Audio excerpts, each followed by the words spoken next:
Bonjour à tous et bienvenue dans cette dernière sous-partie où on fait communiquer la manette Xbox grâce à un script Python avec l'Arduino pour enregistrer quels boutons et les valeurs des touches analogiques qui ont été appuyées. Donc dans le dernier épisode, on a vu que on a vu qu'on pouvait encrypter, on va dire utiliser un standard pour partager l'information avec une taille donnée. Et là, je vais vous montrer comment j'ai décidé d'encoder comment j'ai programmé l'Arduino pour pouvoir prendre ces valeurs et les transformer donc en valeurs utiles, donc c'est-à-dire en, en séparant les différents caractères, retransformer la valeur numérique en nombre entier qui pourrait être utilisé et faire des conditions pour savoir quels boutons ont été appuyés pour ensuite, ce qui va nous permettre ensuite du coup d'engager certains robots. Donc je vais fermer cette fenêtre, ça s'en va. Je reprends le script qu'on avait déjà fait et on va beaucoup s'en inspirer, mais aussi beaucoup le modifier. On va le modifier surtout parce qu'on ne va pas utiliser un string qui va récupérer l'information, on ne va pas la convertir en string, on va tout juste l'utiliser en tant que les valeurs en bytes. Donc ce que je vais faire, c'est quoi? Je vais tout supprimer, on va recommencer de zéro. Donc, la première variable à définir va être la input byte serial. Donc ça va être la variable qui va contenir chaque byte qui va arriver. Ensuite, on va faire un byte complet input char serial qui va d'une longueur 7. Donc ça, c'est la longueur de notre standard. Et elle qui va contenir le message en entier. Ensuite, il nous faut une booléenne pour vérifier que on a reçu tout le message. Donc string complete equals to false. Donc ensuite, void setup. On va recommencer donc notre setup.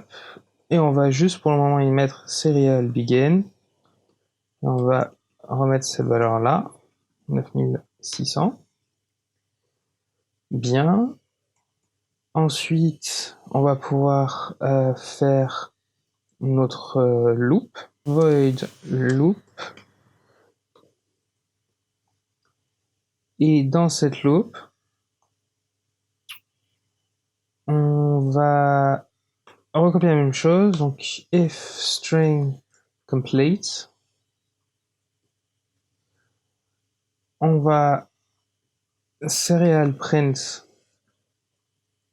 ln la ligne de caractère, input char, donc ça va être la valeur qu'on a enregistrée.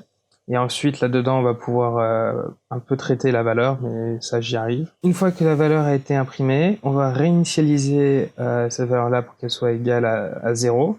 Donc, pour une variable char, il faut faire memory reset,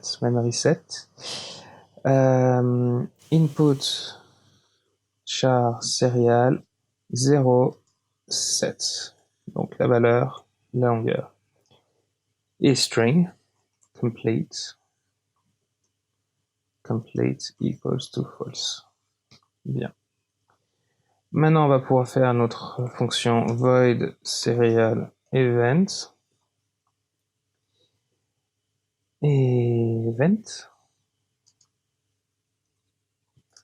Donc, while serial.available. Donc là, je vais juste modifier pour qu'il soit... non, ça je le ferai plus tard parce que je suis pas sûr que ce soit vraiment utile. Donc voilà, donc c'est là qu'on va changer par rapport au premier exemple. Donc serial read bytes input char serial 7. Donc ça c'est une fonction readbyte qui va dire à l'Arduino donc de lire une certaine longueur de bytes. C'est ce qui me rappelle qu'en fait cette fonction-là, cette variable-là, on n'a pas besoin. Donc lire, voilà, d'ailleurs je sais même pas si byte c'est une bonne déclaration, bref. Rebyte, donc ça va lire les 7 bytes qui arrivent et les mettre dans cette variable. Ce qu'on va faire, c'est que if, maintenant on va vérifier déjà que la variable est bien finie, est bien terminée. Donc if input char, c'est le 6e caractère, et je rappelle, alors 6e pourquoi? Donc, commentaire sous Arduino, c'est ça. Je rappelle que notre standard, c'est XCCVVVE. Ok, donc ça, nous, on lit 7. Ok, le X étant le 1. Donc, c'est long de 7 par rapport à la valeur qu'on va mettre ici, parce que cette valeur-là, elle va commencer de 1 à la valeur qu'on veut. Donc, la valeur minimum, c'est 1 pour un caractère. En revanche, la position du caractère, on va commencer à 0. Donc si je crie en termes de position, ça va être les positions 0, 1, 2, 3, etc. jusqu'à 6. Ok, donc on a bien 7 caractères. Donc la position 6, donc la position 6, ça va être le dernier caractère. On veut vérifier que ce soit bien notre null caractère qui, comme on peut voir dans le terminal, est anti/x00. Donc si c'est ça, on va écrire string complete égale à true. Et ce qu'on peut peut-être même faire, c'est le mettre là. Else if, si c'est différent. Hop, donc si input char serial, si un caractère est différent de ça, on va jeter, on va réinitialiser cette mémoire-là. En d'autres termes, jeter ce qu'on vient d'enregistrer, car de toute façon, ce n'est pas une commande valide. Donc voilà, donc pour le moment, je pense ne rien avoir oublié. Et je pense que si on fait ça, ça va bel et bien. On va vérifier. Donc je copie tout ce code-là dans l'IDE d'Arduino. Je lance, uploading, done. Donc je vais relancer le script Python parce que je suis pas sûr où il en est. Et je vais vous réafficher la fenêtre du... Il faut que je trouve une solution par rapport à ça. La fenêtre du terminal, voilà. Donc là, techniquement, si j'appuie sur un bouton, ok, bah ça change rien du tout. Ça change rien du tout parce que bah, finalement, on a pris la même chose. Sauf que normalement, c'est pas censé être le même type de valeur. Et là, ce qu'on va tout de suite faire, c'est séparer ces différentes valeurs pour pouvoir voilà, afficher, pour pouvoir vraiment analyser ce qui a été écrit. Donc, l'avantage, c'est que ça a marché. Donc, j'enlève ça. Je reviens ici. Ok, dans notre boucle loop, on va mettre des conditions qui vont nous permettre d'extraire les différentes valeurs de notre commande et interpréter ce qu'on a écrit. Donc pour ça, il nous faut plusieurs nouvelles variables. La première va être un string qui est le nom de la commande. Donc je vais l'appeler commande code. Donc string, ça va être plus facile d'utiliser que des caractères. Pour comme ça va permettre voilà, de vérifier des égalités dans des conditions. Et la deuxième variable qu'il nous faut, c'est command value, qu'on va mettre par défaut initié à 0. Maintenant qu'on a ça, dans notre loop, on va mettre une condition. Donc, if input character serial 0, donc si la serial, si le premier caractère, le 0e caractère est un A, on va pouvoir donc analyser les valeurs de l'axe pour ensuite en tirer la valeur. En revanche, else if input char serial 0 égale à B, cette fois-ci, on a un bouton. Ok. Donc on va commencer par le bouton, parce que ça va être plus facile. Donc pour le bouton, x, c, c, v, v, v, e, la seule valeur, le seul code qui nous intéresse, c'est le cc. Donc on va faire une petite for loop qui va en extraire ces deux valeurs et le transformer, le mettre dans la commande code, dans la string command code ici. Donc for int j égale 0, j inférieur ou égal à 2, j++. Donc tant que voilà, donc ça va permettre de faire donc le 0. Donc en gros, c'est de sectionner, de faire une boucle avec deux chiffres. Donc 0, 1, 2. 0, 1, 0, 1. C'est pas un 2 là, c'est un 1. Donc voilà. Donc là, ça nous permet de sélectionner deux caractères, donc 0 et 1. Commande code, on va lui ajouter caractère par caractère j, sauf plus 1. Donc, vu qu'on commence x, et c, v, v, v, e, quand j est égal à 0, si là je mettais j, on aurait le 0e caractère. Donc là, vu que j est égal à 0, on veut le premier caractère. Lorsque j est égal à 1, on veut le deuxième caractère, etc. J'aurais pu très bien faire 1 ici et mettre 1 de là, mais j'aime bien commencer mes for loop avec un 0. Je sais pas lequel le plus propre, mais bon, c'est comme ça que moi je l'ai fait. Et la commande, même si ça c'est pas nécessaire, ça permet juste de le confirmer, la commande value est égale à 0. Donc maintenant qu'on a ça, tiens, en dessous, on va print, donc dans les prints, je les ferai après.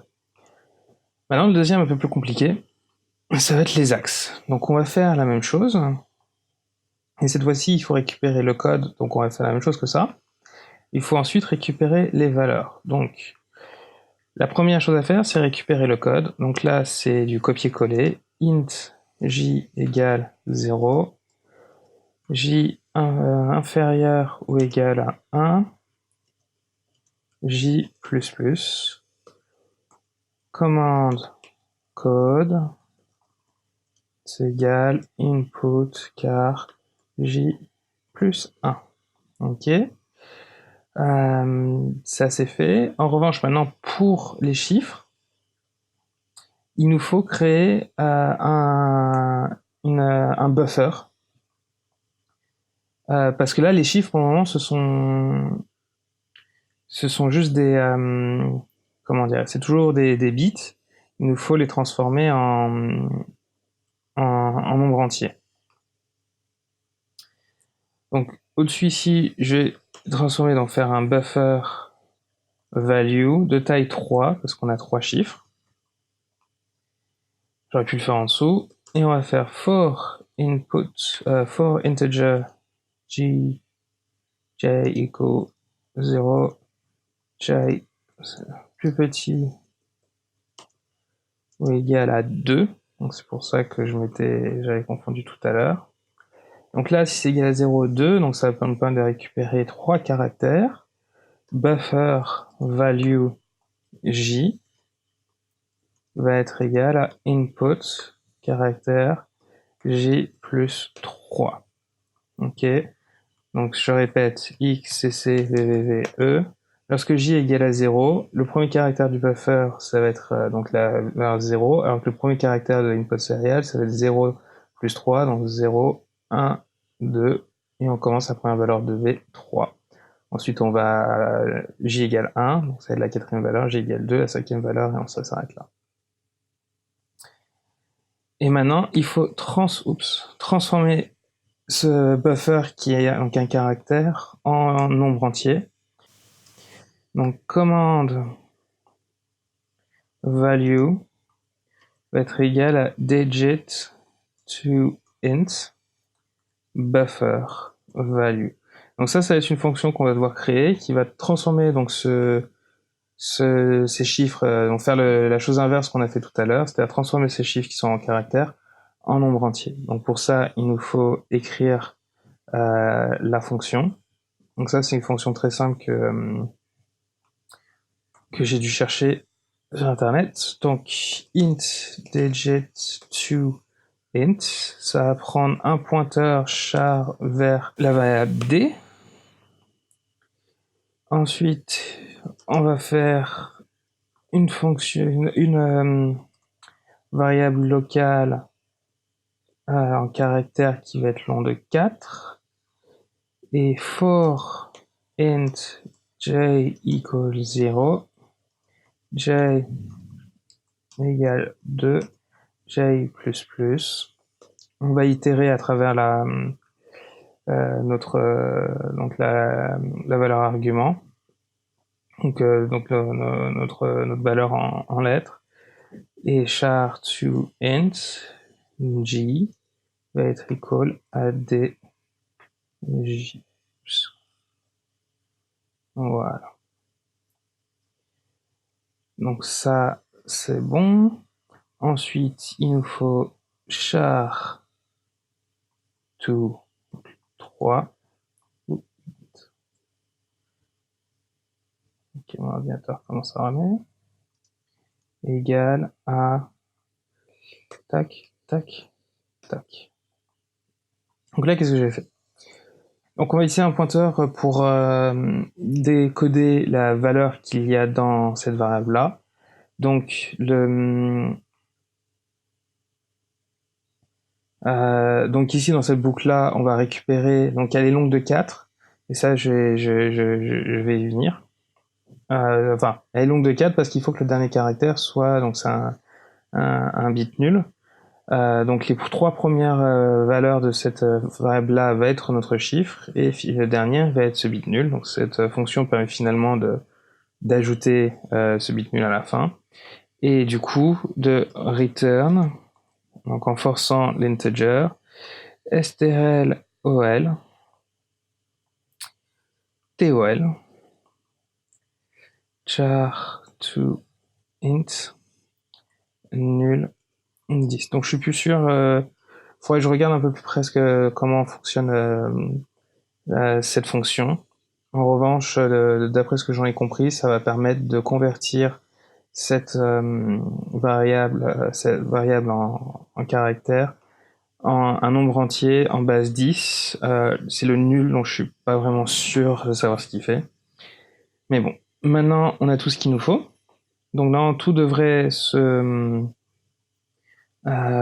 convertir comme il faut. Donc on devrait interpréter nos entrées. Donc on va faire une petite série de prints. Le premier étant, donc print, donc on a du texte. Button, donc là c'est de manière générale, donc c'est voilà, input, up. Serial, on va mettre print la commande code. Ensuite, serial, print value. Print serial, print line, commande value. Voyons voir si ça marche. Je copie tout ça, je le colle dans l'IDE d'Arduino, et première faute. Qu'est-ce que j'ai fait? Ah, ok, je te focaliser sur cette fois. Ligne là, mais c'était la ligne au-dessus, j'avais oublié le point. J'ai oublié comment ça s'appelle. Ce caractère. Donc voilà, donc ça a l'air d'avoir compilé. Donc ça devrait être bon. Je vais relancer une fenêtre avec le terminal d'Arduino. Voilà, donc là, mon espoir, c'est que si j'appuie sur une touche, ça devrait afficher la valeur de print. Voilà, donc là on voit qu'on va avoir la valeur input. Ah, ok.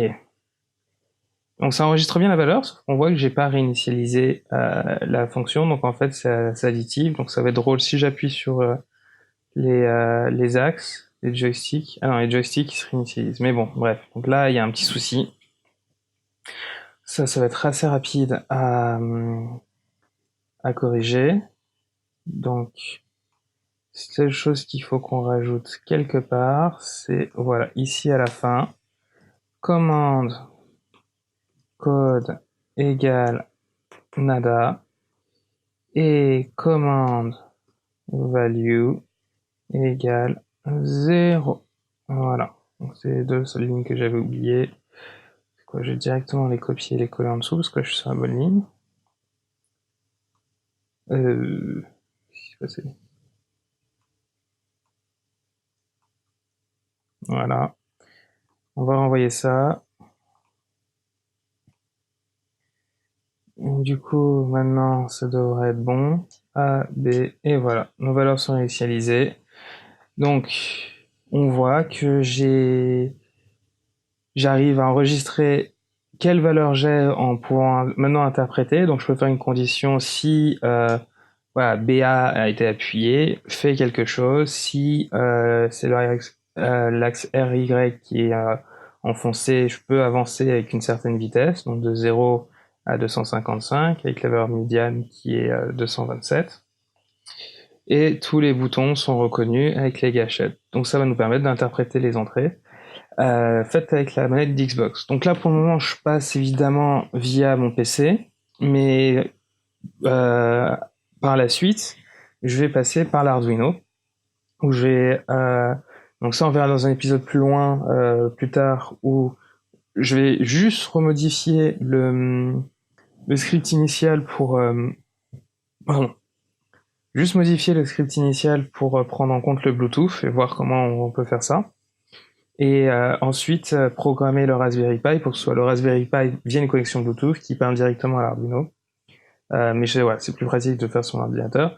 Et on va pouvoir ensuite, quand les pièces arriveront, commencer à monter les prototypes avec les moteurs et voir quelles fonctions on doit rajouter dans l'IDE de l'Arduino pour commencer à contrôler les moteurs.